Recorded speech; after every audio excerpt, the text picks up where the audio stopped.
Bonjour et bienvenue dans Viens on parle de tout.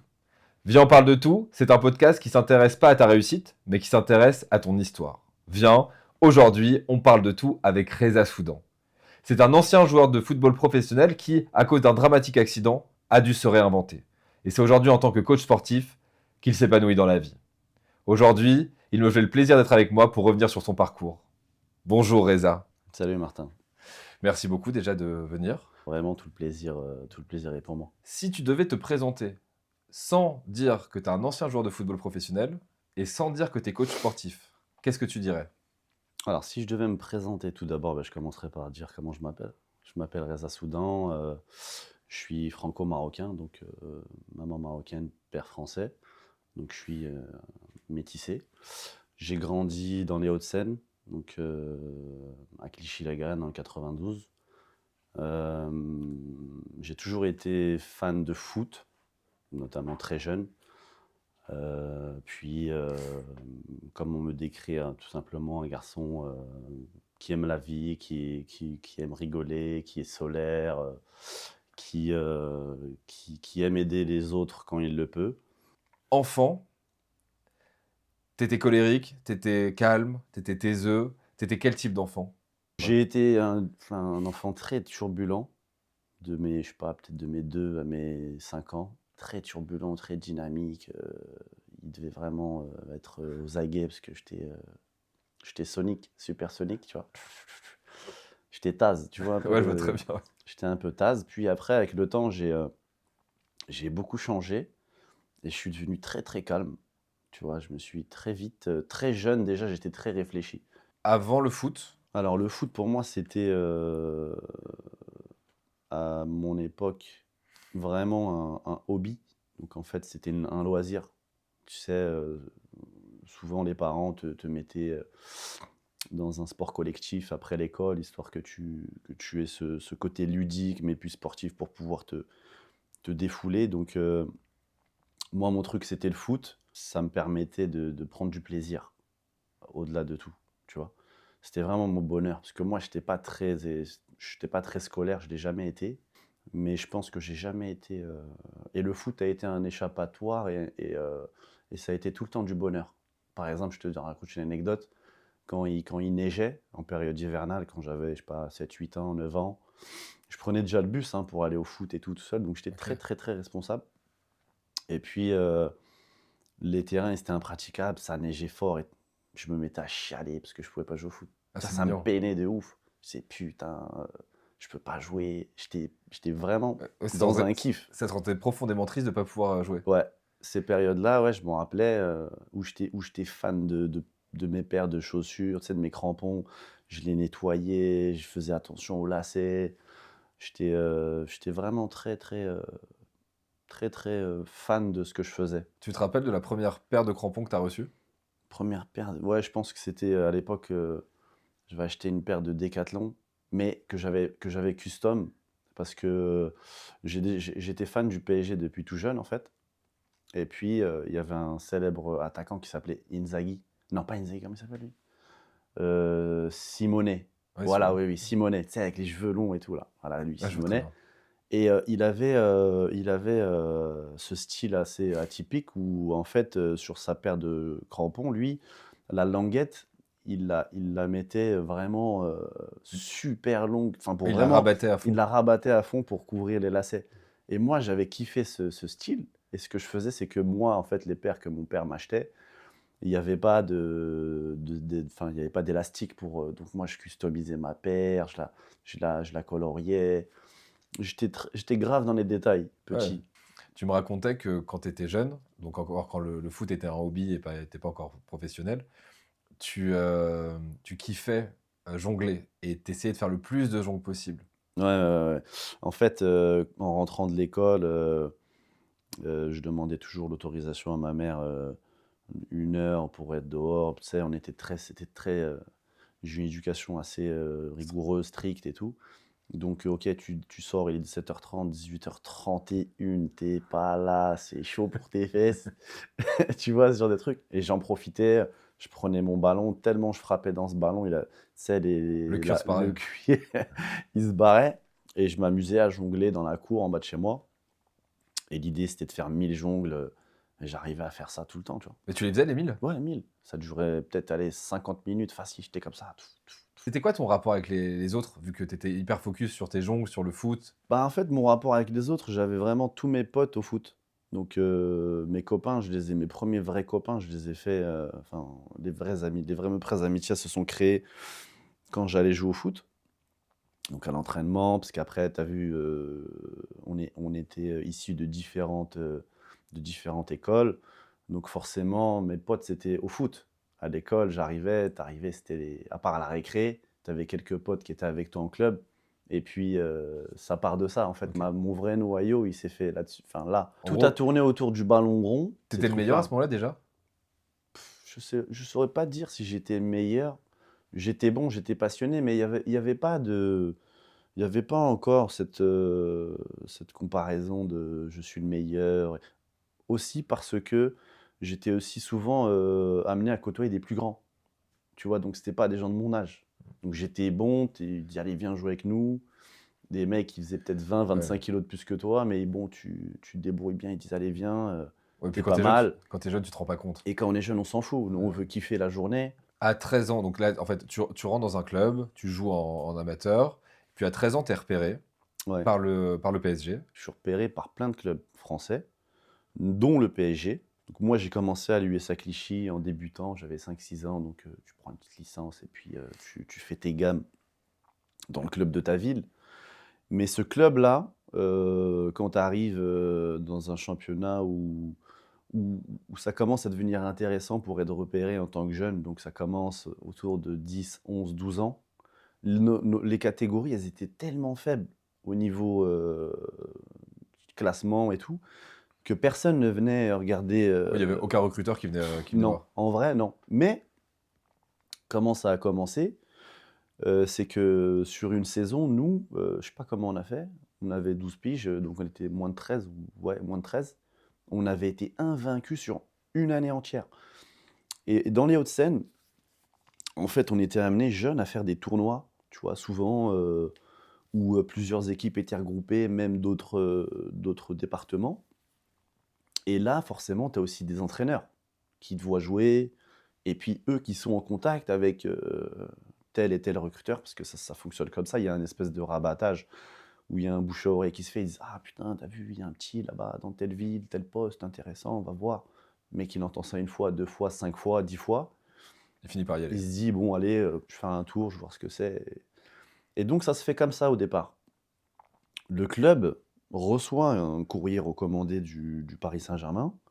À l'époque, j'avais été à Monaco, j'avais été à Nantes, j'avais été à Attends, Lille. déjà à l'époque? Dans la même année, en fait, j'ai reçu tellement de demandes Mais attends, de clubs. comment ça t'as été? C'est-à-dire que t'as été avec tes J'ai été parents? faire des stages. Ok. Donc, en fait, ils t'envoient des invitations. Donc, toi, tu reçois, tu acceptes, et là, tu pars en stage. Et Genre une semaine, t'es en immersion t'as avec. quel âge à ce moment-là? Les premiers stages ont commencé, je devais avoir 12 ans. Ah ouais, c'est super jeune. C'est bon, tu te rends pas compte quand tu as cet âge-là, parce que tu kiffes ce que tu fais, tu te dis waouh, c'est mon rêve et tout et tout. Et donc, en fait, tu arrives déjà dans des clubs où les jeunes commencent à être en espèce d'internat quelque part. Donc, c'est des sports-études qui commencent à 12-13 ans, tu vois. C'est ultra jeune. Et du coup, du fait que je suis l'aîné de ma fratrie, que je suis très proche de ma famille et tout, partir dans un club où je serais revenu que tous les 3 mois chez moi et tout, c'était pas concevable. Tu vois? Donc c'est De- pour ça que moi, je choisis le Paris Saint-Germain. Tes parents, ils t'ont soutenu tout de suite? Ça leur a fait peur? Comment ça s'est passé? Ah, après, à cet âge-là, tu ne sais pas trop ce que pensent tes parents, en T'en as reparlé réalité. avec eux? On en a parlé tout au long de ma carrière, parce qu'après, il y a eu tellement d'histoires que finalement, Ouais, ça, on y tu reviendra prends après. aussi conscience de ce qui se passe dans leur tête après. Mais il est clair que quand ton fils a une opportunité de la sorte dans un club de fous furieux, et puis, en fait, ton destin est tracé. Tu vois, moi, je suis un mec de banlieue, on a grandi dans un quartier, on n'a pas, on n'a pas hérité de ceci ou de cela. Et quelque part, c'était aussi kiffer, et vivre de sa passion et être dans un cadre sain. Donc, en entrant dans un centre comme ça, tu sais que ton fils ou en tout cas, il est encadré, il va aller à l'école, il va s'entraîner. Ce qu'il va côtoyer, ça va être vraiment, la crème de la crème. Et puis il sort aussi des fréquentations de quartier et puis on connaît, hein. Et dans ces stages, tu croises les pros, les Là, tu adultes? ça dépend des clubs, mais j'ai pas le souvenir à mon âge, dans mes premiers stages d'avoir croisé, les pros parce que tu es trop jeune. Donc tout dépend en fait de l'infrastructure des clubs. Il y a des fois où maintenant ça se fait plus, mais avant ils séparaient vraiment le centre de préformation au centre de formation et au club, enfin à l'équipe première qui a un staff, tout à part. Maintenant, c'est la mode de regrouper tout le monde parce que je sais pas, je te donne un exemple, un Luis Enrique, il a pas séance cet après-midi avec les pros. Il va aller voir les U17 qui sont à 3 minutes à pied de son bureau et il va les regarder. Et là, ça peut être une belle surprise pour un gamin qui est en train de s'entraîner. Il sait pas qu'il y a l'entraîneur de l'équipe première qui le regarde. Il dit: «Ah putain, lui, c'est comment il s'appelle? Ah», puis bam, il prend son nom et puis c'est signé dans un coin de sa tête et peut-être qu'un jour, il va faire appel à lui s'il performe. Il va se dire: «Ah putain, le nom là, je m'en rappelle», alors que tu vois, avant, c'était moins ça. C'était cloisonné, donc la dynamique a changé.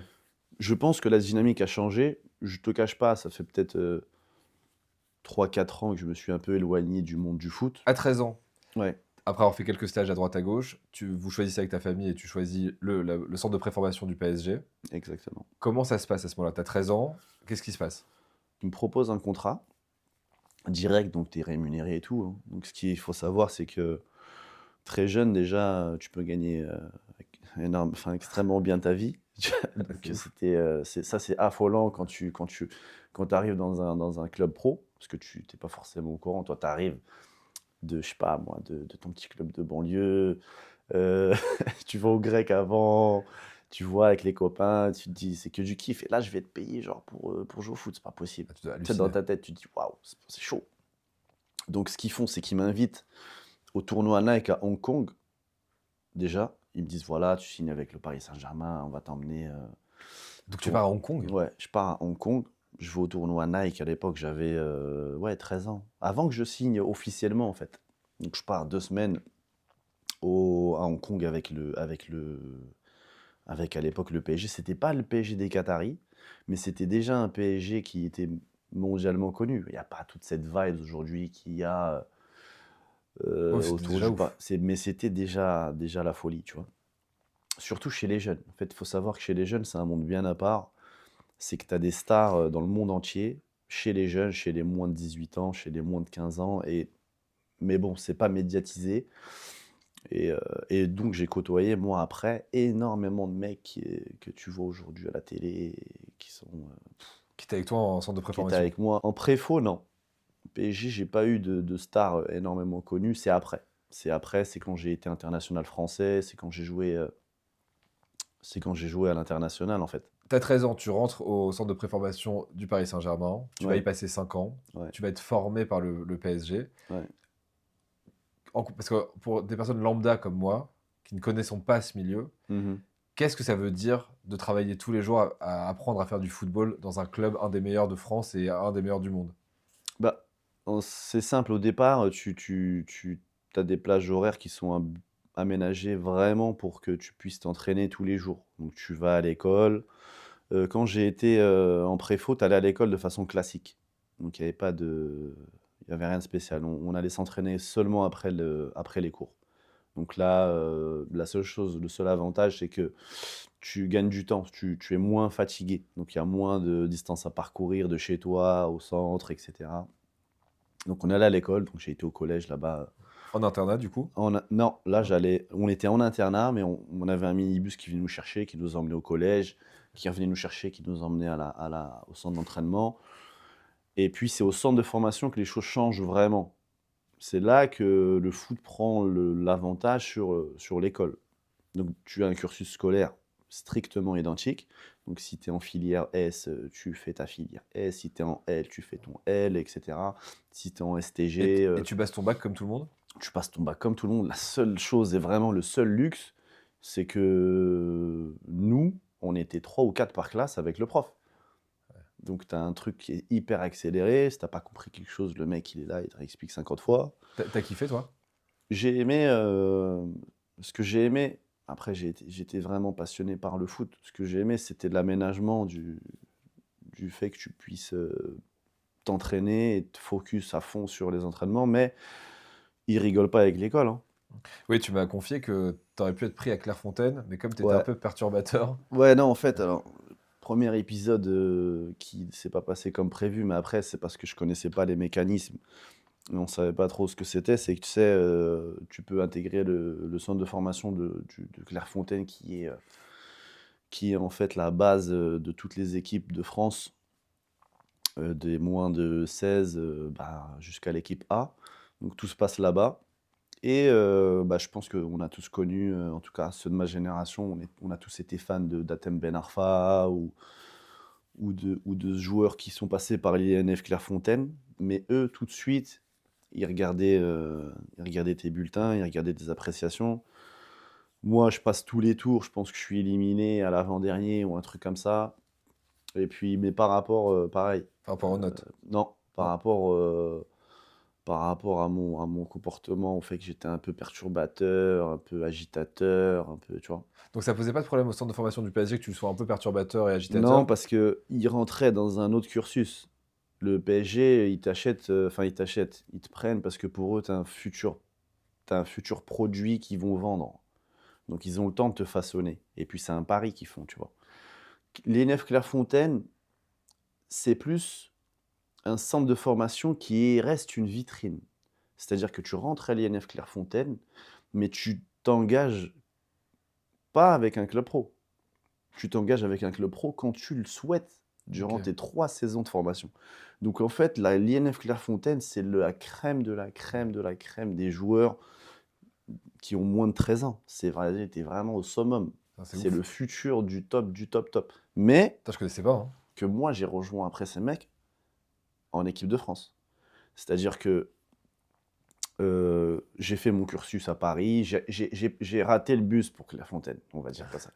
J'ai j'ai raté le bus, mais je les ai rattrapés. En fait, en rentrant au Paris T'as fait du Saint-Germain, stop sur le côté et ouais, voilà, tac. Il y avait du stop. Excuse-moi, vite fait, j'ai un truc à faire. Et puis, je les ai rattrapés parce que tu joues au même niveau après. Et du coup, après, tu es sélectionné. Moi, première compétition super importante, c'était, c'était la coupe de France, des régions, tu vois? Et du coup, moi, c'était ma première année au PSG. Donc j'étais en U14. Donc déjà, j'étais surclassé par rapport à ma catégorie d'âge, je jouais avec les 14. Et donc là, je suis sélectionné par l'Île-de-France. Et là, ça regroupe les meilleurs joueurs, moins de 15 ans de toute la France. Donc c'est plus que le PSG. Là, ça c'est tous les clubs pro réunis, oui, ils prennent tous les meilleurs de tous les clubs. plus l'INF Clairefontaine. Ok. Et sachant que sur cette équipe-là, tu as 70% des mecs de l'INF Clairefontaine, parce que c'est déjà la crème de la crème. Moi, je suis pris dans cette équipe. On gagne la Coupe nationale, tu vois. Donc, je suis champion de France avec cette équipe, en étant titulaire, et en fait, en ayant pris la place d'un mec qui était à l'INF Clairefontaine, bus Ouais, que j'avais raté un peu plus deux tôt. ans, deux Ouais. ans avant. Tu rentres dans les internationaux français. Ouais. Tu joues avec eux en U. U16, en fait. Ça commence U16, après, tu as U16, U17, U18, U19. En fait, j'ai été appelé plusieurs fois. Donc, j'ai fait la U16. U17, j'ai pas été appelé souvent. J'ai fait une ou deux sélections en U18, puis après, fin. Et c'est là où tu joues avec Griezmann. Ouais, c'est là où tu as les premiers rassemblements. J'ai pas joué qu'avec ce mec-là. J'ai joué avec Alexandre Lacazette. J'ai joué avec des mecs comme. Comment il s'appelle Putain. En fait, il y a tellement de joueurs qui sont pas devenus des stars, mais qui sont super connus dans le milieu. Ça, c'est fou. Parce que là, tu abordes un point. C'est-à-dire que nous, le public, on connaît que ceux Ouais, qui sont connus toi parce tu qu'ils vas ont entendre. Un Griezmann. Griezmann, oui, parce que c'est un. Ou même Alexandre Lacazette, il a joué à Arsenal, il a été capitaine de l'équipe. J'ai joué avec un mec qui s'appelait Gaël Kakuta. Phénomène. Affolant. et- Mec Griezmann, enfin, il ah lui oui, cirait les boules. mais Mais c'est pas. Ce mec-là, par exemple, il a signé à Chelsea à 16 ans. Lui, c'est un mec qui a été formé à Lens. Ce mec-là, il signe à 16 ans pour 1 million d'euros à l'époque, tu vois. Il fuit à Chelsea. Et après, je pense qu'il a fait les mauvais choix de carrière parce qu'il a choisi l'argent. Mais c'est difficile de passer à côté de sommes de la sorte Bien sûr. quand tu es issu d'environnements où tu vois, l'argent, c'est un problème. Et on va pas se mentir, ça a été les mauvais choix pour beaucoup de footballeurs parce que pour les mauvaises raisons, il y en a qui vont appeler ça l'appât du gain, mais moi je pars du principe qu'on est des êtres humains. D'accord, le foot c'est bien, tu peux être passionné, mais l'idée c'est de bien vivre. Tu relèves un sujet hyper important, c'est la notion d'argent dans le football. Ouais. Et comme tu le dis, pour des enfants, des adolescents, des gens qui ne sont pas forcément dans des milieux privilégiés, l'argent, évidemment, tu fais des choix de carrière par rapport au salaire qu'on te propose. Tu as connu beaucoup de mecs qui ont fait des mauvais choix de carrière à cause de l'argent. Et quand on dit mauvais choix de carrière, c'est pas dans leur vie, c'est dans le sens, ils auraient pu choisir un club qui aurait été plus favorable pour eux, ou en tout cas pour leur carrière dans le long terme, et qui ont fait des choix comme ce mec-là, de prendre un gros chèque, mais par contre d'avoir une carrière peut-être plus courte. J'en ai pas connu beaucoup. Là, je te parle vraiment des talentueux. Parce que ceux qui ont l'opportunité, enfin, ceux qui font ces erreurs-là, c'est ceux qui ont le talent. C'est ceux qui ont la demande. C'est pas tout le monde qui va te dire oui, j'ai fait un mauvais choix de carrière parce que il y a. Non. Aujourd'hui, c'est vrai, dans le football moderne, on a l'Arabie Saoudite qui te propose des contrats stratosphériques, même à des joueurs qui sont pas forcément des top joueurs. À notre époque, à nous, quand tu avais des offres comme ça, c'est vraiment parce que tu étais un phénomène. Donc fallait Donc, la prendre. donc c'était un risque, tu vois. Ouais, Mais il se passait tellement de choses dans une carrière, tu vois. Tu peux être, bah, on va en parler, bien sûr. On y arrive. tu peux être, on va dire, mis dans les meilleures conditions. Tu peux être le plus près possible. Le football, ça reste un sport très imprévisible. Très imprévisible. Mais visiblement, C'est grave, c'est à l'image de la vie en fait. ouais, entre les blessures, les choix de carrière, Entre les les opportunités. blessures, les choix de carrière, le coach, le mec il peut se faire licencier au bout de 3 mois, le mec qui arrive, il veut pas jouer dans le même système. Toi, tu pouvais jouer que dans ce système, hop, t'es mis sur le côté, t'arrives en fin de contrat, t'as pas joué 6 mois. Mais du coup, ça, c'est une pression permanente. Parce que t'as plein de Tu choses vis avec ça. il y a plein de choses qui ne dépendent pas de toi. Tu vis avec la pression permanente, mais ça, tu es amené à le comprendre plus tard. Ok. Tu vas amené à le comprendre plus tard parce que au départ, tu fais ça parce que tu kiffes le foot, tu es un passionné du ballon rond, tu aimes. Mais quand tu commences à rentrer dans le cursus, déjà de centre au centre de formation, tu vois, c'est pas des mecs qui font dans le social. Eux, ils prennent des petits. Tu peux signer 2 ans, 3 ans. Au bout d'un an, si tu rentres pas dans les clous, tu rentres pas dans leurs stats et qu'ils voient que la progression ne se fait pas ou que tu grandis pas comme il faut, parce que prendre un gamin de 12, 13 ans, tu sais pas comment il va éclore sur le plan morphologique, sur le plan mental. Si le fait d'être dans un centre, ça va pas lui saturer le cerveau, si ça va pas lui mettre la pression. Le mec, il est peut-être ultra talentueux, mais cette pression-là, Il la supporte pas. elle va le zigouiller, il la supporte pas. Donc le gars, en fait, tu le perds. Il y a tellement de paramètres qui ne sont pas connus par le grand public, qui ne sont pas connus du tout par les gens qui ne côtoient pas le Ouais, il football parie en sur les enfants. inside. Ouais, il parie sur les enfants. Ouais, c'est un marché d'enfants en fait. Ouais. C'est pas. Tu vois, t'as un produit. Et Est-ce puis, qu'il faut un peu, je prends un exemple complètement débile, mais moi, quand j'étais à la fac, un des profs est arrivé au début de l'année et il nous a dit, regardez votre voisin de gauche, regardez votre voisin de droite, après le mois de janvier, ils seront plus là. c'est grave similaire à ça. C'est très très similaire à ça. Mais en plus intense. Parce que Ouais, n'oublie pas une chose, c'est que t'arrives, t'as 12 ans, t'es déjà en concurrence avec ton pote avec qui t'es en classe, parce qu'il joue le même poste que toi, mais en fait, tu as tout de suite un mécanisme qui se met, un mécanisme de survie, tu vois, de résilience très tôt, mais que tu te rends pas compte de ça. Ça vient après. Tu sens la douille après. Ok. À 18 ans, tu es prêté par le Paris Saint-Germain à l'AS Roma. Non, à 18 ans, je quitte le club du Paris Saint-Germain. Et donc, mon contrat, Il s'arrête. il s'est terminé. À 18 ans et des poussières, mon premier pied, je le mets en Italie. Et je vais à l'AS Rome. J'avais un agent à ce moment-là, un agent italien qui me contacte. qui me suivait depuis plusieurs années, qui me dit voilà, j'ai la AS Roma, j'ai la Lazio qui sont intéressés par ton profil. Mais il fallait savoir que ce qu'il faut savoir, c'est que quand tu es formé dans un club de Ligue 1 ou de Ligue 2, chaque année de formation devient une indemnité. D'accord? Un club de Ligue 1, quand il te forme sur une année, il faut te dire qu'elle coûte à peu près 90 000 euros, l'année de formation. Ok. L'école, la bouffe, nanana, nanana.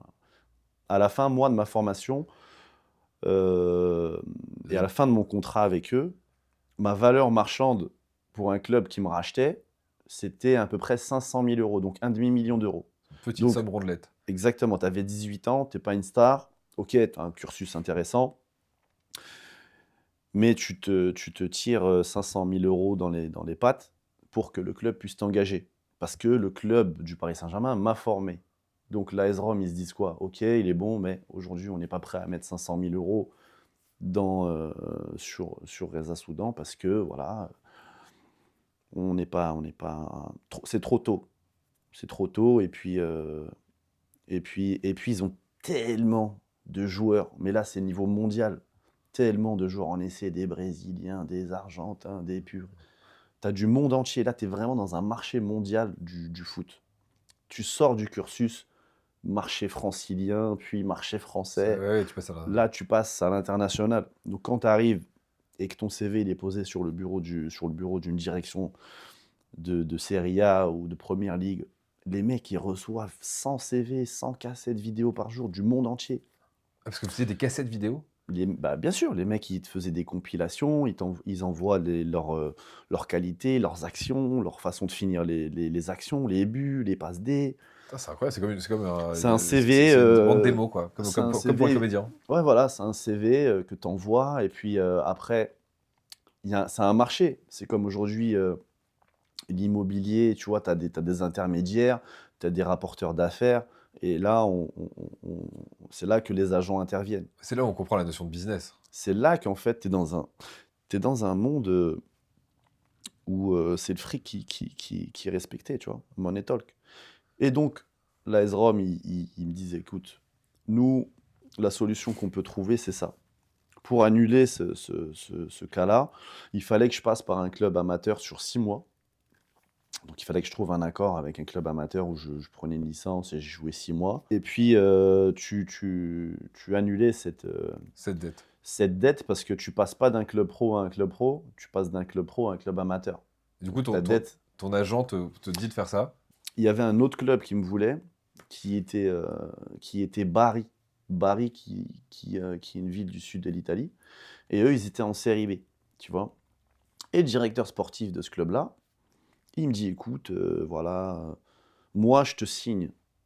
Je sais que la saison prochaine, je serai à Sienne. Donc Sienne, en Toscane. Je sais que la saison prochaine, je serai à Sienne. Moi, je t'offre un contrat là, tout de suite. Donc je savais déjà que j'étais signé en série B. Je passe quand même par ce club.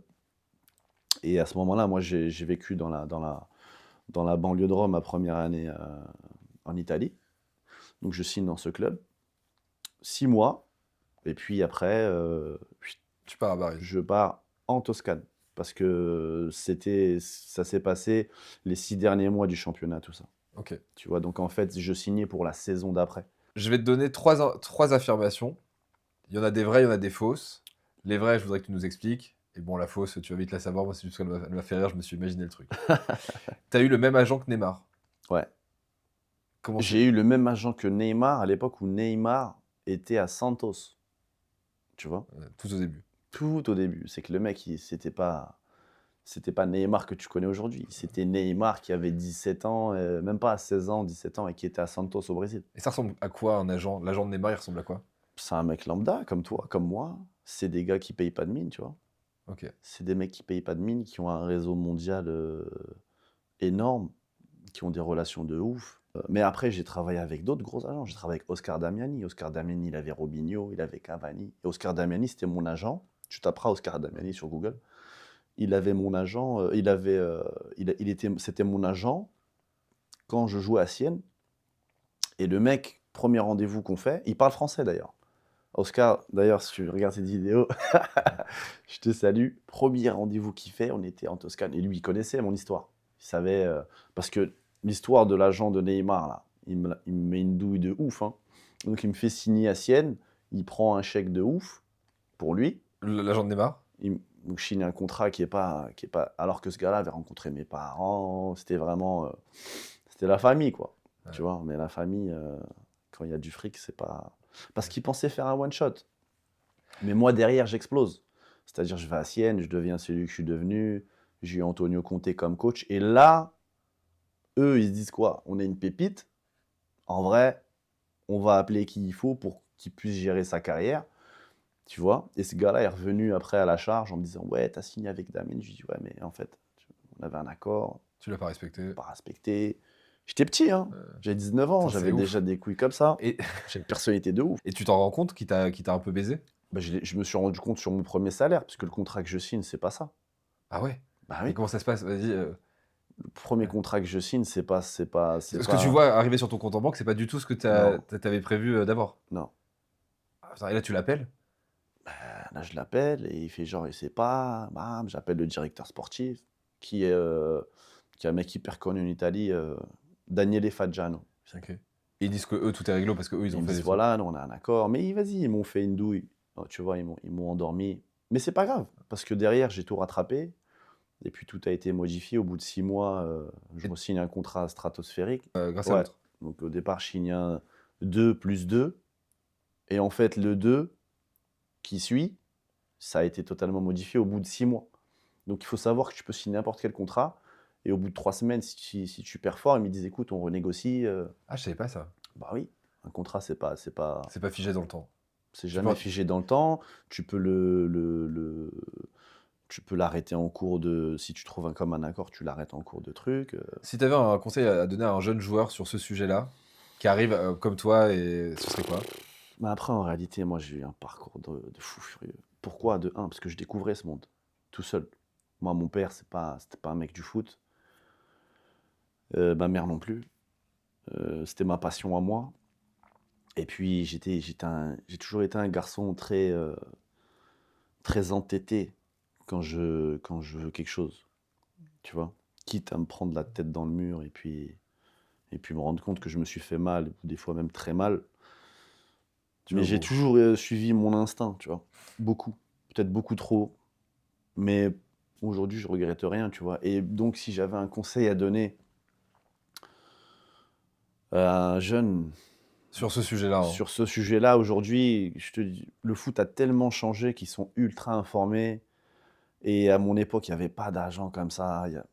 Les agents arrivaient quand tu devenais vraiment quand tu étais à la porte des pros. Là, les agents, maintenant, ils sont là. T'es T'es pas encore né. t'es encore en couche culotte et Ok, oui, donc ça s'applique plus vraiment. ça s'applique plus vraiment. Tout est vraiment très contrôlé. C'est pas pareil. Bon. Moi, en fait, j'étais à la quête d'une revanche sur le PSG. Pour moi, d'abord. Oui, c'est vrai. Qu'est-ce qui a fait que t'as pas joué au PSG, finalement? Alors que t'as été formé par eux? Bah, les choix n'étaient pas dirigés vers moi à ce moment-là, alors que j'étais un espoir du foot français. Beaucoup de choses changeaient à Paris. On avait des changements de président très, très souvent. Il n'y avait pas enfin, il n'y avait pas un vrai travail de fait sur les jeunes. Sur une génération de 20 joueurs, tu avais un pro. Ok. Donc, c'était chaud. Et est-ce que ce mec-là allait jouer? Pas sûr. Même pas sûr. Ok. Donc, c'était très dur. Je vais aller sur donc une autre affirmation. Quand t'arrives à l'AS Roma, t'es en train de petit déjeuner, et t'as Francesco Totti qui descend. Ah ouais, ouais, ça, super anecdote. Donc, j'arrive à l'AS Rome, truc de fou. J'arrive à l'AS Rome, c'est le Clairefontaine français, donc ça s'appelle Trigoria. Ok. J'arrive, 22h, pète de tard. Donc en vrai, ils me mettent dans une chambre. Et puis le lendemain matin, il y a un mec qui est toujours mon pote, un gardien de but de l'AS Rome qui s'appelle Valerio Frasca. Tu vois, je parlais pas italien moi. Je suis arrivé, il me disait ok, tu viens avec moi, on va déjeuner après. Tu sais, c'est lui qui m'emmenait un peu. Le coach, il a dû lui dire ouais, il y a un petit, il est Prends-le sous ton là, aile, là. tu le prends sous ton aile, tu l'emmènes et tout. Et il m'emmène à la cafétéria. Donc je vais à la cafétéria et à l'époque, il y avait Jérémy Ménez qui jouait à la AS Rome, mais je l'avais pas vu, tu vois. Je suis à la cafette, tu sais, comme un bar. Tu imagines que tu es au bar du coin, tu es là, tu prends ton cappuccino. Et puis, et là, pour le coup, tout à l'heure, on parlait de ça. Quand tu me disais ce que les pros étaient collés avec les jeunes, etc. Bah là, pour le coup, à la Roma, ouais. Donc là, je suis de dos, bam, il y a qui arrive dans mon dos? Francesco Totti. Francesco Totti, légende du football italien, tu vois. C'est genre, tu mets le pape ou Francesco Totti, ils vont prendre lui. Il est là, moi, je suis là avec mon croissant, je le trempe dans le truc. Et là, il se fout de ma gueule en italien, mais je sais même pas ce qu'il dit. Mais sur le coup, tu vois, en fait, je fais partie de ce monde. Donc je me rends même pas compte, vraiment, que Francesco Totti, il est là à côté de moi. En fait, c'est pas que je m'en foutais. Je l'ai pris pour un joueur comme un autre. Je respectais l'athlète. Mais j'étais dans ma bulle. J'étais dans une bulle. Quand tu es footballeur et que tu côtoies les étoiles, tu te rends pas compte du monde réel. Tu vois, je me mettais pas à la place d'un supporter. Aujourd'hui, qui suis un mec ordinaire, lambda, tu vois, je suis pas, avec tout le respect que je dois à tout le monde, hein. Là, je le vois différemment. Je me dis, waouh, truc de fou. T'es pas impressionné, enfin je veux dire, tu le vois et... Sur le moment, oui, tu te dis, waouh. Mais tu te dis, je me rends pas compte. En fait, c'est la prise de conscience qui se fait après. Tardivement. Tu penses que c'est lié au fait que tu as développé un gros ego? C'est lié au fait que j'ai vu beaucoup de stars très jeunes tout le temps. Les Donc pros au PSG, c'est même pas une question d'ego, c'est c'est ton une quotidien. question de quotidien ou de. Tu te dis, c'est mon monde. Ouais, je comprends. Et t'as su ce qu'il a dit en italien, Francesco Il a Totti? dit, sei proprio un francese. Il a dit, t'es vraiment un français, toi. Parce que tu mettais Parce ton que je croissant mettais mon croissant dans mon. Autre affirmation, quand tu jouais avec les U17, la U16, euh, Zinedine Zidane t'aurait fait un bisou sur le front. Oh, c'est galoche. Non, je rigole. Non, ça, c'est pas Ça, c'est vrai. pas vrai. Ça, c'est pas vrai. Euh, Est-ce que tu penses que tu peux faire carrière seulement grâce à ton talent? Dans le foot, Ouais. impossible. Je dirais même que le talent, c'est même ce qui va te mettre des bâtons dans les roues. Ah ouais? Ouais. Ouais, c'est ce qui va te mettre des bâtons dans les roues parce que si t'es pas entouré des bonnes personnes, mais qui savent te parler pour que tu prennes conscience de ce talent, mais que tu ne t'appuies pas dessus euh, pour avancer. Donc Tu du coup, il vois, n'y a pas de secret, c'est le travail et la rigueur. c'est le travail, la rigueur, l'abnégation, la résilience qui t'apprennent tout de suite très tôt. Ce qu'il faut comprendre qui te prépare mentalement à la guerre. Mais toi, tu te rends pas compte, t'es petit. Moi, c'est en faisant retour en arrière sur ma vie, puis sur les différentes étapes, que je me rends compte qu'en réalité, il te prépare au charbon, il te Ouais. prépare à la dureté de ce milieu qui est très, très, très difficile. Et là, on arrive dans une partie un peu plus sombre. On va arriver dans les... Tu vas connaître tes premières blessures, Ouais, dont une pubalgie qui va ouais. te mettre KO à cause d'un problème de mâchoire. En fait, ça part. Alors, c'est plus profond que ça. Donc, j'ai eu une pubalgie à la suite de ma première saison à Sienne, où je sais pas, je fais peut-être 40 matchs dans l'année. En Serie A, Non, CG. là, je faisais la navette entre les moins de 23 et l'équipe première. Ok. J'avais 19 ans. Et en fait, j'ai tellement joué, j'ai tellement été sollicité physiquement par, et puis les terrains, des fois pas de bonne qualité, les appuis et tout et tout. Fin de saison à Sienne, et là, je suis jeune, je vais en vacances, je kiffe ma life. Je continue à m'entraîner et puis, putain de merde, chaque fois que je finis une séance et tout, j'ai mal de ouf. J'ai mal au pubis et tout, dinguerie. Donc, sur mes pas chassés, je dis putain, j'ai un problème, c'est pas possible. J'arrive en pré-saison, donc on fait la préparation. Donc, moi, je fais la préparation en Serie A avec Sienne. Donc, il y avait Ciro Immobilier, t'avais des mecs, des stars du football italien, tu vois. Et là, impossible. Chaque fois que je débute un entraînement, au bout de 10 minutes, c'est quand tu dois t'étirer ou boire de l'eau, impossible de repartir. On fait un IRM, on teste, pubalgie presque chronique. Il faut savoir que la pubalgie, c'est une maladie qui n'a pas de temps déterminé. C'est-à-dire, On moi, sait jamais quand ça va se finir. jamais. Elle peut durer 2 mois, comme 2 ans, comme 5 ans, comme 3 semaines. Et puis, tu peux même te faire opérer de ça et pas guérir. Putain, tu chaud. vois. Donc Horrible. c'était chaud. Donc là, vu que moi j'avais signé mon prêt, premier vrai épisode complicado pour moi. Donc je vais dans le sud de l'Italie. À l'époque, je m'en rappelle, le club me donne 1 an d'hôtel. Donc j'avais une chambre d'hôtel pendant une pige. C'était mon C'est appart. ouf. Ouais, c'est pas un truc de ouf. Ah, c'est ouf. Ouais, j'avais 1 an, j'avais pas d'appart. Donc j'étais dans cet hôtel pendant. Mais j'y suis pas resté 1 an. J'ai fait que 6 mois, puis après je suis revenu à Sienne parce que j'étais blessé. Donc je passe 6 mois. Eux, ils se sentent carottes, parce qu'ils prennent en charge la moitié de mon salaire.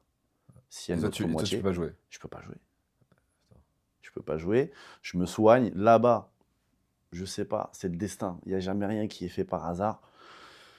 Je rencontre un ostéopathe, qui était aussi dentiste. Et le mec s'occupait de l'athlète de haut niveau, mais pas du foot. Donc moi, je vais faire mes soins là-bas et tout. Et lui, c'est là qu'il me dit, écoute, tu as un problème au niveau du palais, il n'y a pas d'emboîtement. Donc déjà, tout part de la machine, de ta mâchoire. Donc il n'y a pas d'emboîtement quand tu mords. En fait, j'étais déséquilibré totalement, tu vois.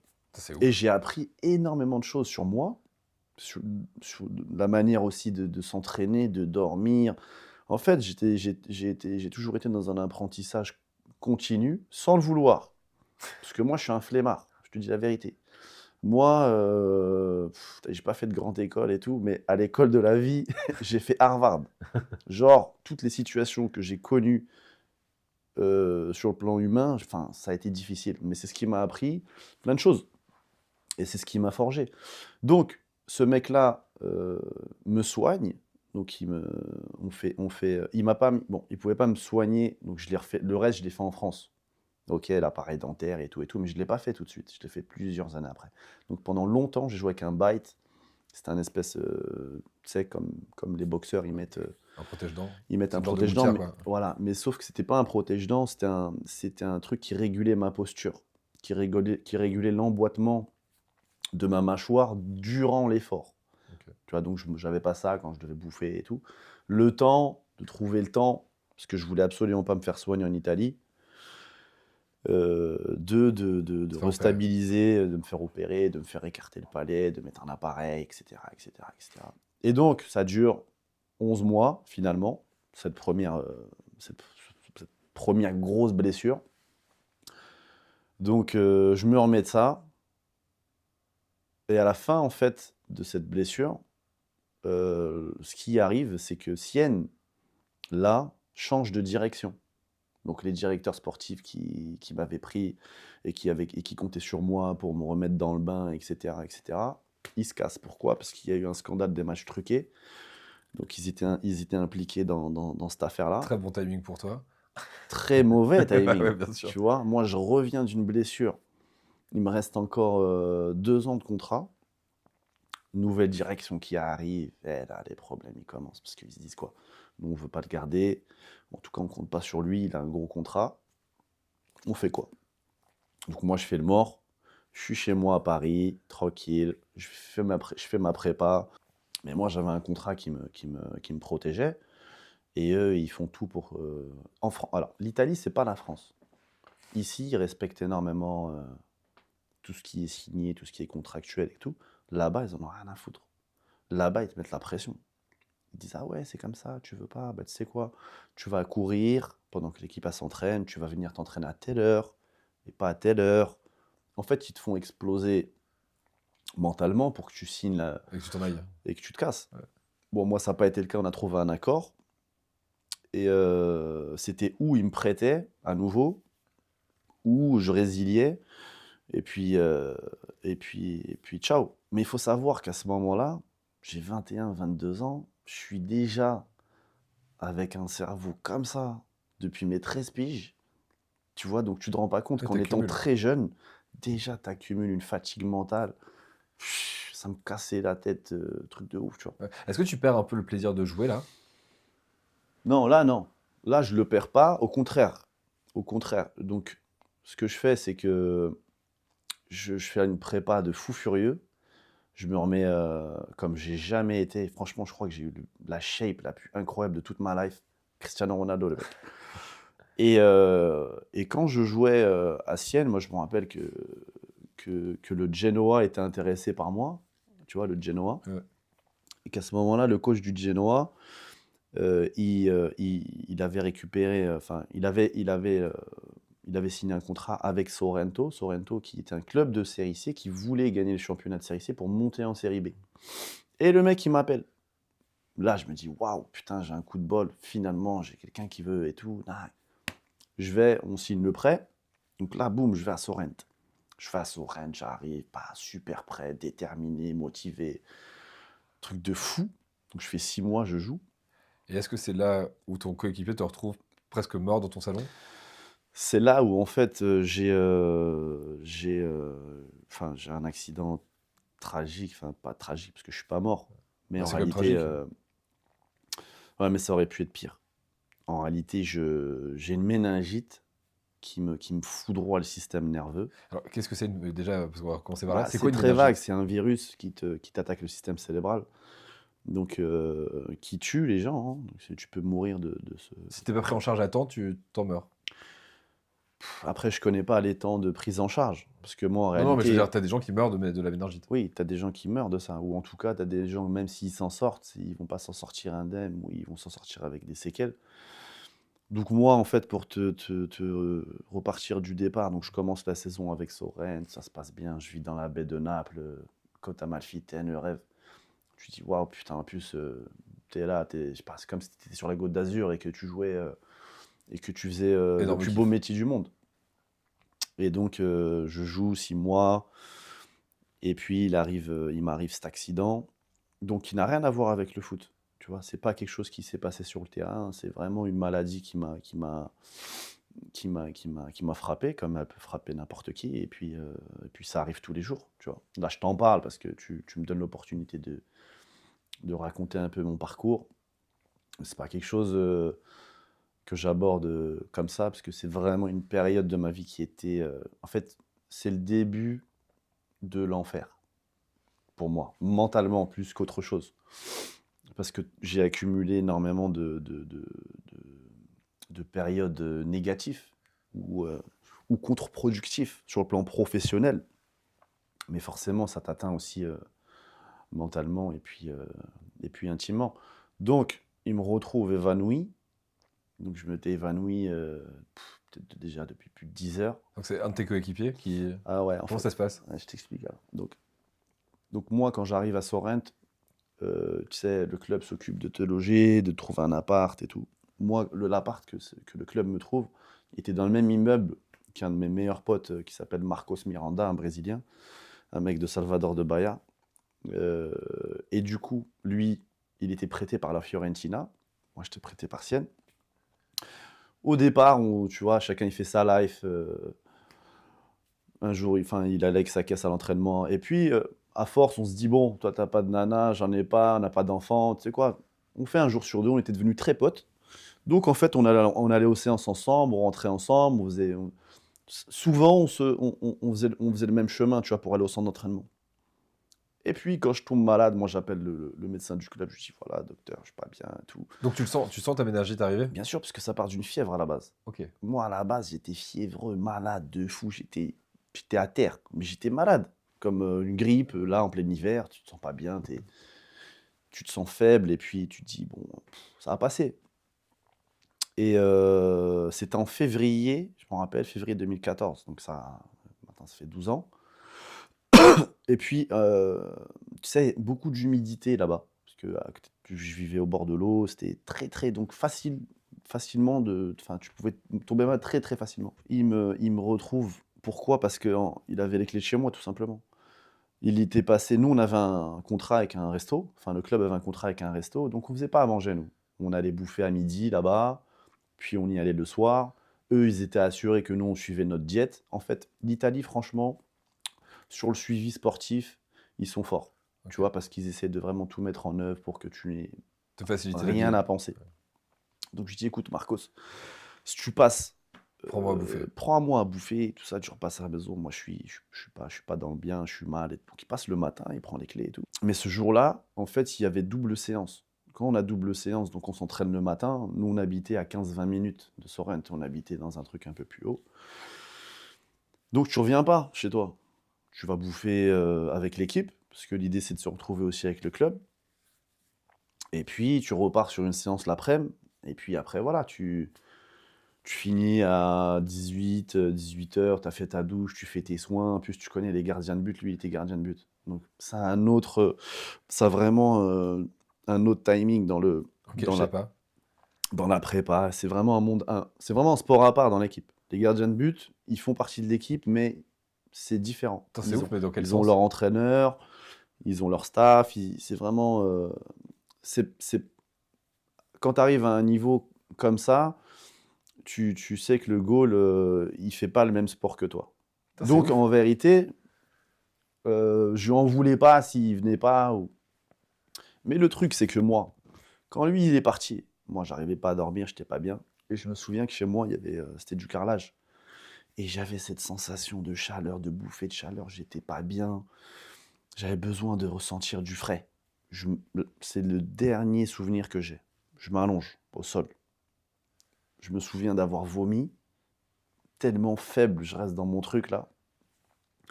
Et boum, trou noir.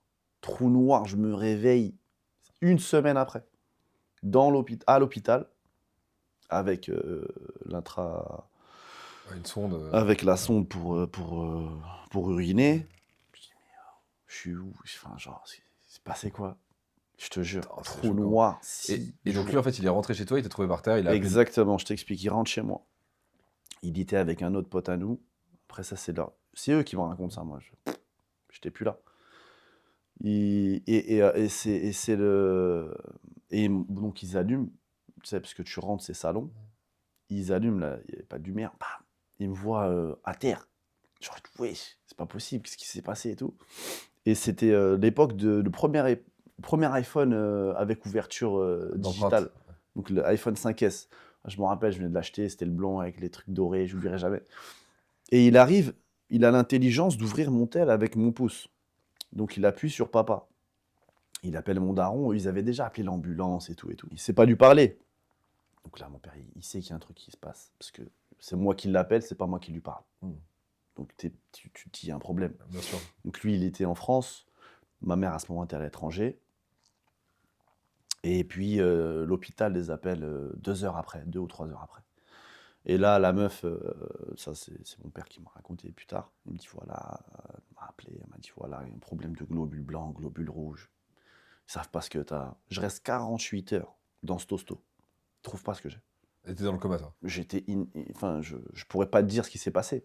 Je suis transféré dans un autre hôpital après 2 jours. Parce que je crois qu'ils ont 2 jours pour faire le max et tout. Plus si tu décèdes, ils sont pas responsables et tout. Ouais. Enfin, c'était chaud. C'était très très chaud. Je suis transféré dans un hôpital neurologique à Naples. Hôpital avec des niveaux de dangerosité ou en tout cas des niveaux de gravité. Et puis c'est interdit genre au moins de 18 ans, l'hosto. Donc mon petit frère, il pouvait pas rentrer. Ah, c'était chaud. Et je sais pas comment il fait, tu sais, ma mère, elle le met dans sa poche. Bref, il Ça, rentre. c'est Et, ouf. il avait, je sais pas, t'es vraiment jeune. Je sais pas quel âge il a à ce moment-là. Bref, tout petit. Et c'est mon frère que je reconnais. Enfin, je me réveille et mon frère est dans la chambre d'hôpital, tu vois, une semaine après. Mais là, ils me disent, eux, avant, que voilà, enfin, j'ouvrais les yeux, j'étais dans un coma actif en fait. Ouais. J'ouvrais les yeux, mais Il y avait personne. j'avais personne. Il y avait pas de lumière dans mon cerveau, il y avait nada. Ma mère, je reconnaissais pas ma mère. Et puis je suis hospitalisé 3 mois. Je perds l'usage de mes jambes. Je perds entre 20 et 25 kilos, un truc comme ça. Enfin, pas d'appétit, pas de. C'était chaud. Et toi, à ce moment-là, quand tu perds l'usage de tes jambes, etc., t'es dans quel état? Mais t'es dans le fond du trou. T'es dans quel état Non, mais dans le sens, est-ce que tu as des souvenirs ou genre, en fait, t'as pas vraiment de souvenirs parce que c'est. Si, après, bien sûr, moi je suis dans un lit d'hôpital. Je me réveille. Donc après, je commence à comprendre qu'il y a un problème. Mais j'ai pas la force ni de me mettre debout, ni de. Je suis allongé en fait. Je suis allongé dans un lit d'hôpital, puis je dors, puis je me réveille, puis je suis shooté. Alors T'es comme dans un médoc. cauchemar permanent, quoi. Ça a duré très longtemps, puis après, je me reprends. Au bout 3 semaines, un mois, je reprends conscience, je peux manger Donc normalement, t'as alité pendant 3 mois. au moins un mois et demi, donc il n'y a plus rien, plus d'activité. Donc là, c'est là que ça. Donc au départ, je me remets debout, donc petit à petit, je reprends, on refait des tests, mais je te jure qu'ils ne voulaient pas me laisser sortir. On a dû se bagarrer avec le numéro 1 de l'hôpital, donc tu sais, t'as toujours un médecin, un chef, ultra chef. Il ne voulait pas que je sorte. Finalement, je sors après 2 mois et demi, 3 mois. Je rentre vite fait à Paris, vite fait. Je reviens en Italie parce que l'équipe, il voulait que je sois là avec eux, tu sais, pour me donner un peu de... Mais j'étais déconnecté. Et T'es dans quel puis, état à ce moment-là, mentalement? mais c'est ce que j'allais te dire, j'ai pas pris conscience réellement de ce qui s'était passé entre nous. Putain, c'est ouf. Après, pour moi, c'est Oui. comme si j'étais anesthésié. Bah, c'est un genre de choc post-traumatique, quoi. Ouais, T'es voilà. dans le déni, enfin, t'es dans une forme de déni. C'est une forme de déni parce que tu te dis, putain, c'est pas possible. Genre, moi, il m'arrivait tout ça à 20, 23, 24 ans, 25, ouais, 23, 24 ans. C'est pas possible. J'ai vécu pour 20 personnes en 5-6 ans. De choses difficiles, tu vois, de coups derrière la tête. Tu reviens au club, et à ce moment-là, comment ça se passe avec le club? Parce qu'en fait, tu penses que tu vas revenir, j'imagine que tu fais par deuil à ce moment-là du foot. Tu dis que tu vas te remettre en Ouais, condition. non, je fais pas un deuil du foot, mais ça m'avait bien fatigué la tête. J'étais déjà très, très, très, très triste de ce parcours, de ce que j'aurais pu être par rapport tu sais, aux articles de presse, aux agents, aux entraîneurs. Tu sais, c'est comme si j'étais une Ferrari, mais qui roulait à 30 à l'heure et qui était bloqué à rouler à cette allure-là, alors qu'il a le potentiel de tout D'exploser des arracher. stats. Et du coup, tu nourris une frustration de ouf. Bah, en réalité, au départ, je pense à ma santé, parce qu'il m'est arrivé quand même un truc costaud. Et puis, je vais te dire un truc, c'est vrai que j'aimais le foot, j'étais passionné par ça petit, mais avec le temps, je me suis beaucoup détaché de ça. Mais vu que c'était mon milieu et que c'était mon gagne-pain, tu fais avec. Tu fais avec, mais j'aimais plus ce monde. Parce que j'ai connu énormément de personnes. J'ai eu très peu d'amis dans le foot. Très, très peu d'amis. T'es dans un truc, t'es dans un milieu où t'es tout le temps en concurrence, tout le temps milieu hypocrite, très, très spécial. Donc j'avais pas de mal à me détacher de ça.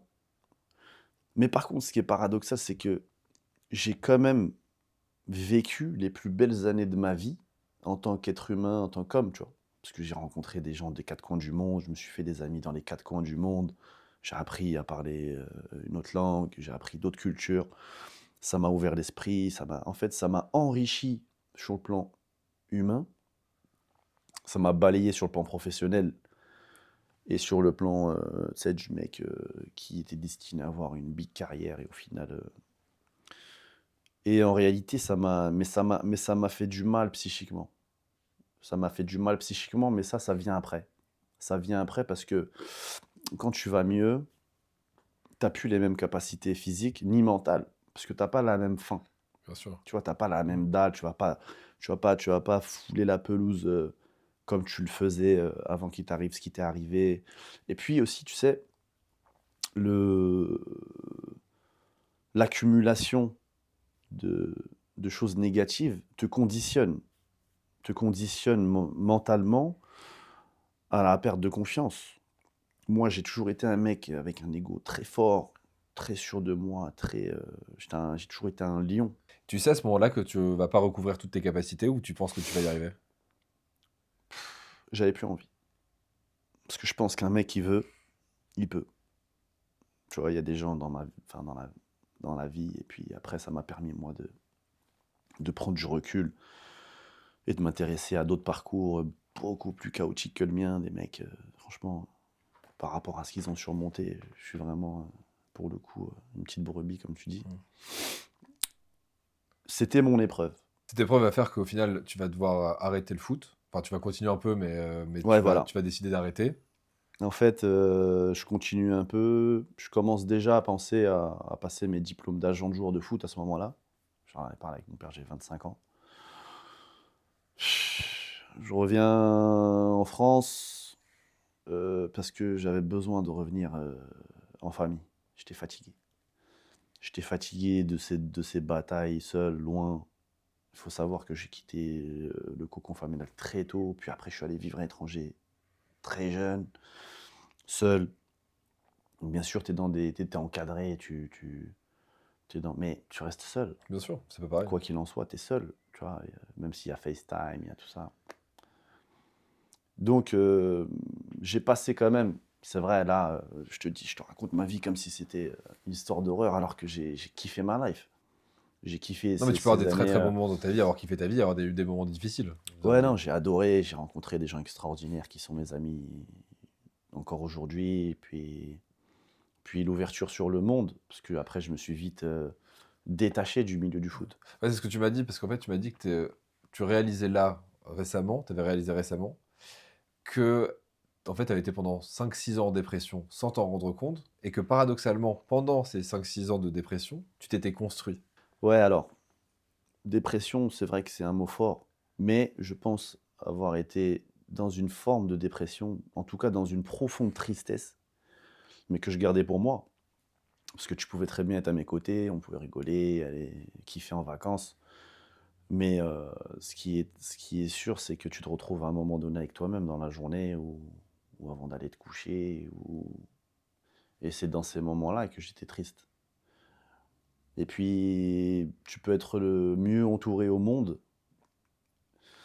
Le starter, c'est toi.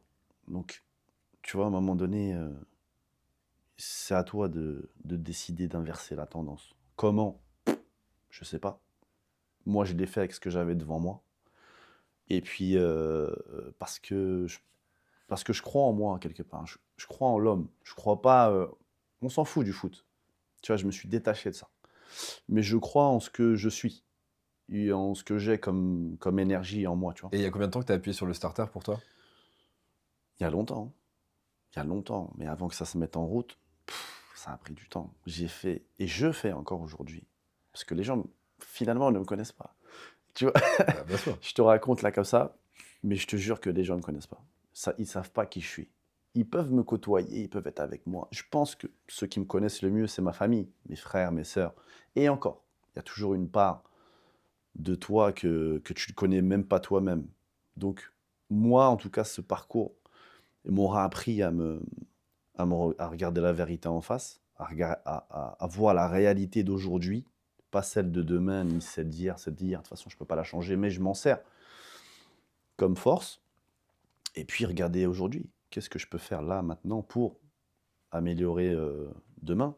Et puis, je travaille sur ça sans cesse depuis au moins 7-8 ans. Comme ça, tu un passionné du développement personnel, et du coup, ça m'étonne pas que tu t'aies choisi le coaching. Mais en fait, qu'est-ce qui t'a emmené au coaching? Après, le coaching, pour être honnête, c'est pas quelque chose qui m'avait attiré dans un premier temps.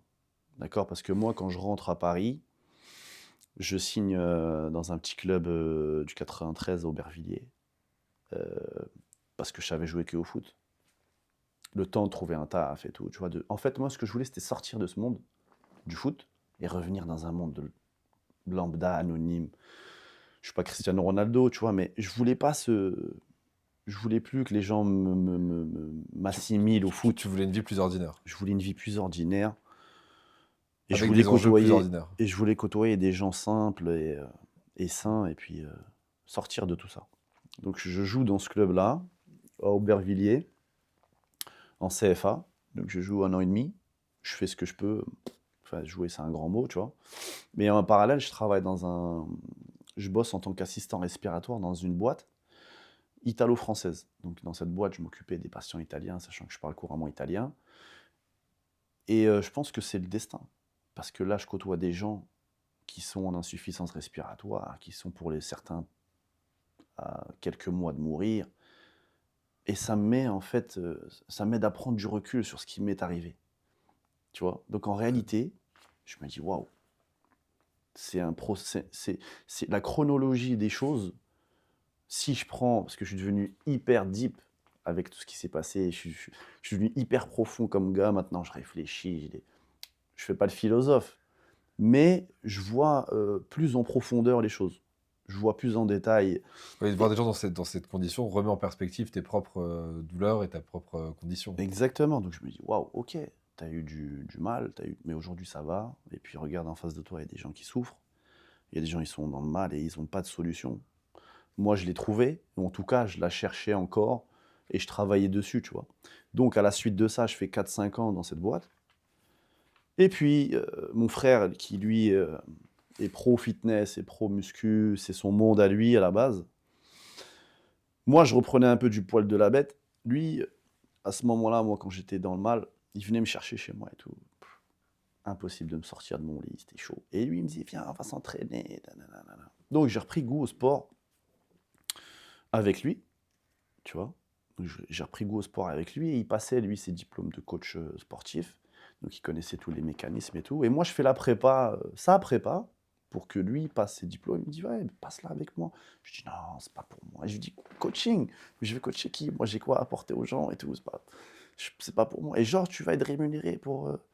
Parce que moi, je pars d'une base où je suis formaté à la résilience et à m'entraîner comme un guerrier. Et puis, pour avoir ce que j'ai, jamais de ma vie, ça m'aurait effleuré l'esprit de me dire que les gens ont besoin de moi pour pouvoir s'entraîner. Mais aujourd'hui que je le fais, et aujourd'hui que j'en ai fait mon métier, je me rends compte que ça dépasse l'aspect technique et qu'en fait, l'approche mentale et le fait de se connaître soi-même et de se rendre compte qu'on est plus fort qu'on le pense, c'est ce que j'arrive moi à transmettre aux gens que je coach ou que je côtoie. J'aime pas appeler ça des clients parce que moi je pars. Enfin, j'aime bien que les relations soient un peu plus profondes qu'un échange d'argent et puis de prestations, tu vois. Toi, c'est frappant chez toi. Ce qui t'intéresse avant tout, c'est l'humain. Ouais, en fait, je pense que de base, je suis quelqu'un de. En fait, je suis de deux extrêmes. Je peux être profondément empathique. Et puis, cette période de ma vie m'a rendu très, très sensible et très empathique. Mais de l'autre côté, je peux être un mec très déterminé, un os, C'est normal, t'as été formé pour. tu vois. Donc, j'ai les deux extrêmes. Et puis, j'ai eu la chance de côtoyer énormément de profils différents, tu vois, de rencontrer des gens du monde entier, de cultures différentes. Donc, j'ai un panel euh, humain large. Aujourd'hui, quand, je sais pas, je suis amené à entraîner Martin, je sais comment te parler, tu Grave. vois. Je saurais comment, je saurais, je vais ressentir ton besoin, tu vois. Ouais, bien sûr. Ça, c'est ma qualité aujourd'hui à travers tout ce que j'ai vécu. Mais j'ai travaillé pour, tu vois. J'ai pas abandonné les arts, mais je me suis pas dit, putain, Reza, maintenant, je pense que tout ça a un sens. Tu trouves que tu as ce sens avec douceur. Enfin, tu as un peu une main de fer dans un grand de velours. C'est-à-dire que tu vas Exactement, ouais. arriver à l'emmener. Ouais, ouais. J'adore cette métaphore, ouais. Ben, c'est ce que je suis, je pense. Je suis une main de fer dans un gant de Ah, mais c'est velours, certain. tu vois. Donc, mais après, ça reste mon parcours de vie. Donc, tu deviens ce que tu as vécu, tu vois. Donc, je serai toujours entaché par ces moments difficiles. Mais je pense que ma profonde envie de vivre et d'être heureux prend le dessus et prendra toujours le dessus. Parce que tout ce que j'ai vécu finalement, ça n'a fait qu'accroître mon envie d'être heureux, de donner un sens à ma vie, d'aider les gens. Moi, je me sens vivant aujourd'hui quand je sens que j'apporte quelque chose à quelqu'un qui est avec moi pendant 1 heure ou 2, où tu vois créer de la cohésion. Je m'intéresse beaucoup aux gens, même si c'est vrai, si on ne me connaît pas, on peut juger l'apparence, on peut se dire ouais, il est un tel, il est comme ci, il est comme ça. Et puis, je te le répète, la plupart des gens ne savent pas vraiment qui je suis. C'est pas grave. C'est ouf. Mais Ça fait, c'est rare que d'entendre quelqu'un qui le dit. ouais, la plupart des gens qui me connaissent ne savent pas qui je suis vraiment ou ce que je pense, comment je vois les choses. On peut avoir des moments d'amitié, des moments de discussion. Ça te pèse ça que Non, ça me pèse pas. Ça me pèse pas parce que j'ai appris à me suffire à moi-même. Et puis j'ai appris à accepter aussi qu'on est tous différents, qu'on n'a pas tous les mêmes besoins. Et puis que mes besoins, moi, sont pas forcément les tiens. Et je respecte ça. C'est quoi la chose la plus importante pour toi dans la vie? La chose la plus importante, c'est d'apprendre à se connaître, c'est d'apprendre à savoir qui on est, si on veut donner le meilleur de soi-même aux autres. Ok. On passe dans un registre un peu plus. On arrive sur la fin du podcast et on arrive sur la rubrique un peu plus légère. J'avais fait la rubrique des dilemmes. Là, je change un peu. Je teste un nouveau truc qui s'appelle les questions What the fuck. Ok. Donc, il n'y a pas de mauvaise réponse. C'est complètement absurde et tu réponds ce que tu veux, ce qui te passe par la tête. Ok. D'accord. Quelle pensée inutile te traverse trop souvent l'esprit? Que je dois dormir le plus rapidement possible. C'est vrai, c'est un stress. Je te jure, dès que je sors de mon lit, je dis putain, il faut vite que je rentre chez moi pour dormir. C'est inutile, mais. Ça, tu veux dire quand tu sors de la salle? Ouais, Euh, même pas. En sortant de chez moi à Ah ouais. 6h du matin, je me dis Ah. putain, j'ai hâte d'être à ce soir, je vais dormir. Mais non. Tellement je kiffe dormir. C'est Ou incroyable. dans ces périodes un peu fatigantes, j'ai qu'une envie, c'est mon lit. Je comprends. Quelle est l'habitude que tu as, mais qui est un peu étrange? Tu sais, moi j'en ai une par exemple, tu vois. Genre, je sais que quand je suis tout seul, je le fais grave, mais qu'il y a des gens, je le fais un peu en cachette. Moi, je contrôle toujours que que mes lumières et que mes robinets soient bien faits. Après, Ça fait un peu toc, tu vois. Après, moi, je suis très maniaque. C'est-à-dire que quand je sors de chez moi, je sais pas si c'est une habitude étrange, pour moi, c'est la base. Tout doit être nickel. Lit fait, les baskets dans les boîtes. Enfin, je suis vraiment Ouais. très. Pas toc, mais limite. Ouais, on revient sur la rigueur de Ouais, je formation. suis un mec hyper rigoureux. D'ailleurs, l'anecdote, c'est que quand j'étais en centre, la seule chambre qui faisait visiter aux futurs joueurs avec leurs parents, c'était la mienne. C'est stylé. C'était la seule chambre. Pourquoi? Parce qu'il savait que Reza, il était toujours clean. Mais depuis petit. Et je suis toujours très ordonné. Et c'est pareil dans ma tête, dans ma façon de penser. Si ton prénom devenait un verbe, le verbe résailler, il voudrait dire quoi? Aimer. Aimer? Ouais. Ce sera un synonyme du verbe aimer. Ouais. Qu'est-ce que je peux te souhaiter pour la suite? La santé. La santé. Et puis, que je ne perde jamais ma joie de vivre. Parce que je pense que la base de tout, c'est d'être heureux. Et puis, je te dis, moi, je me sens vivant à travers le fait d'aider les autres. Mais je pense que, tu vois, on est dans un monde aujourd'hui, on est beaucoup dans l'égoïsme et je pense à ma gueule. Alors que la vraie force, je pense que c'est d'être gentil et c'est d'être généreux dans l'effort et puis généreux dans le partage. Je suis d'accord avec toi, je trouve que la gentillesse, Je c'est pense que sous-côté. c'est sous-côté de ouf. Et puis je pense qu'être gentil, un sourire, une tape dans le dos, un truc en mode. Tu sais, des fois, moi, je coach des mecs. Enfin, je coach pas des gars dans la salle ou des nanas. Et je les ai vus se transformer seuls. Et je vais les voir. Je leur dis, franchement, ça fait 2 ans que je te vois, je te croise. Magnifique.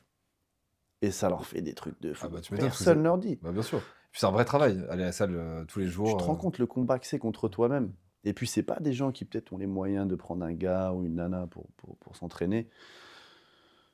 Et puis, ouais, voilà, ce que tu peux me souhaiter, c'est maximum de santé et puis de joie de vivre. Et ben, merci beaucoup d'être venu et d'avoir partagé tout ça avec moi. Bah, merci à toi, mon Martin, et puis tout le plaisir. Enfin, je pense que j'ai rarement partagé aussi profondément quelque chose avec quelqu'un. Et ben, franchement, moi, ça me touche de ouf et merci de l'avoir fait ici. Avec grand plaisir. Et on se retrouve, nous, la semaine prochaine pour un nouvel épisode.